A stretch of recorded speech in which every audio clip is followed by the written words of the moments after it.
Et après, avec les mots, il peut faire une petite phrase.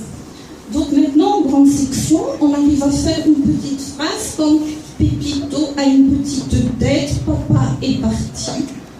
Juste avec les syllabes dessus, on ne va pas aller chercher ailleurs.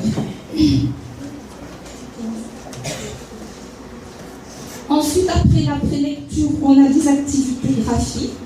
Des activités graphiques, donc c'est du graphisme. Donc, je suis toujours dans la lettre I. On fait par exemple le trait vertical et le trait oblique, et la petite canne. Après, on va utiliser le graphisme pour faire de l'écriture. Donc, le trait oblique et la petite canne deviennent la lettre I, de plus en plus petit. On commence par un grand, et puis on finit par les intégrer. Alors, on a découverte du monde et éveil mathématique. Donc, c'est surtout de la manipulation. Donc, l'enfant découvre la richesse du monde qui l'entoure à cet âge-là, entre 3 et 5 ans. Comme les êtres vivants, il apprend à conduire ses actions, à prévoir les résultats, anticiper les événements et expliquer. Il ne s'agit pas de manipuler. On peut donner à l'enfant, je ne sais pas ce que je dis.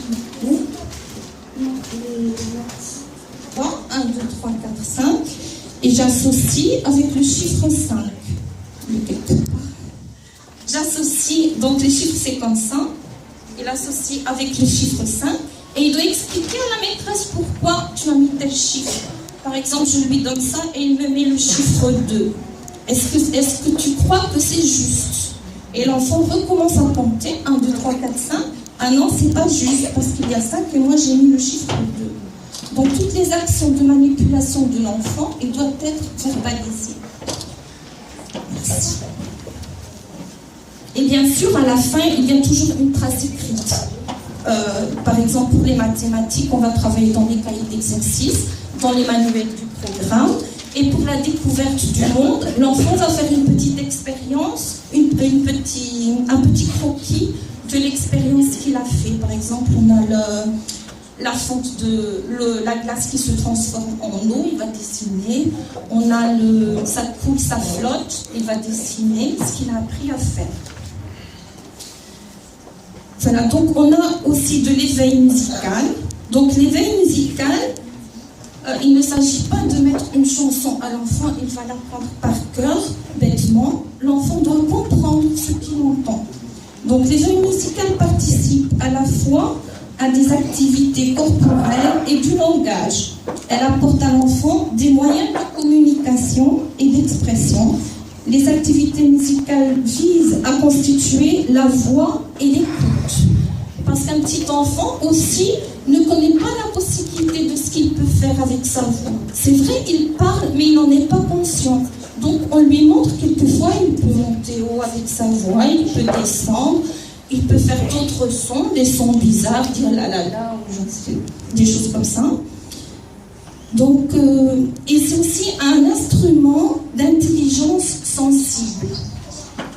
Des fois, on met des chansons aux enfants, ils n'aiment pas. Certaines musiques, ils n'aiment pas, ils ne vont jamais l'apprendre. Et donc, c'est que leur sens, ils ne sont pas sensibles à cette musique, à cette chanson. Et par rapport au programme également, personnellement, en maternelle, on a des chansons dans les programmes, on voit que les enfants ne les aiment pas, on en cherche une autre. On n'insiste pas, c'est pas la peine d'insister toute l'année, ils vont jamais l'apprendre parce qu'ils n'aiment pas le rythme, ils n'ont pas compris les paroles, c'est trop difficile pour eux.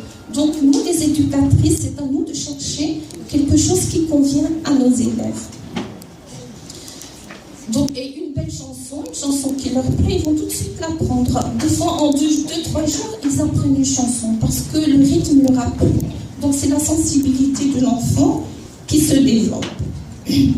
Donc, et puis le choix des chansons est en rapport soit avec les thèmes, avec les fêtes ou avec les événements. Donc on fait aussi de l'éveil artistique et technologique. Donc ces activités artistiques, elles accroissent la possibilité sensorielle de l'enfant, elles sollicitent son imagination et enrichissent ses connaissances et ses capacités d'expression. Si on dit toujours à l'enfant, tu dois faire ça, tu dois faire ça, tu dois faire ça, il n'aura pas son imagination à lui. Ils sont programmés pour que la maîtresse leur dise, fais ça, fais ça, fais ça.